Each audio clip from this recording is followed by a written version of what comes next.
dice que no te quiero, que no te quiero, cuando dice que no te quiero, quiero, quiero, quiero, quiero, quiero, quiero, quiero, quiero, quiero, quiero, quiero, quiero, quiero. Let me tell you that I'm proud of my girl.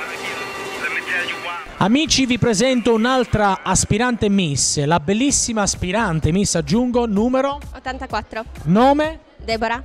Deborah come? Stabile. Deborah Stabile. Allora Deborah, complimenti, sei molto carina, quanti anni hai? 16. Ben arrivata a Miss Topolini. Allora, anche per te questa domanda è: come mai l'idea di venirci a trovare in questo caldo pomeriggio d'estate? Ma ho sentito un po' già l'altro anno, sentivo questo concorso anche sul computer, poi amiche che mi hanno proposto di fare, allora ho accettato. Assolutamente, hai fatto benissimo. Dove sei?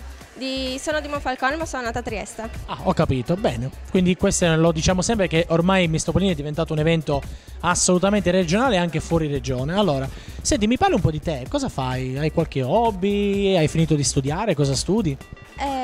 Studio un professionale, faccio indirizzo turistico, pratico sport, Tipo?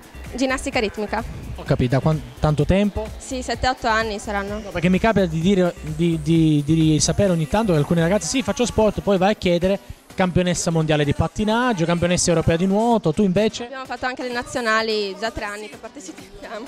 Quindi è un atleta, e che loro sono molto umili, cioè sono proprio ragazze della porta accanto, ma in realtà sono campionesse, ecco perché dico, senti, un sogno nel cassetto.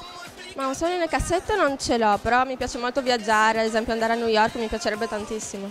A far cosa? Prima di tutto shopping. Infatti, e poi un bello hot dog, Sì, sì. sai quell'hot dog, quelli che vendono per strada, Panini, hot dog, sì, sì. di tutto, bene. Allora, anche per te una domandina un po' così, no? Hai un portafortuna? No, un po' fortuna no, mia sorella forse sì. E il tuo punto di forza? Forza disinvolta, simpatica. Disinvolta, quindi è un'ottima qualità. Bene, guarda la telecamera, quel puntino rosso che si sta accendendo e che è acceso. Adesso hai l'opportunità di salutare e dire tutto ciò che vuoi. No, mi ha fatto ridere che si è messo quasi sugli attenti.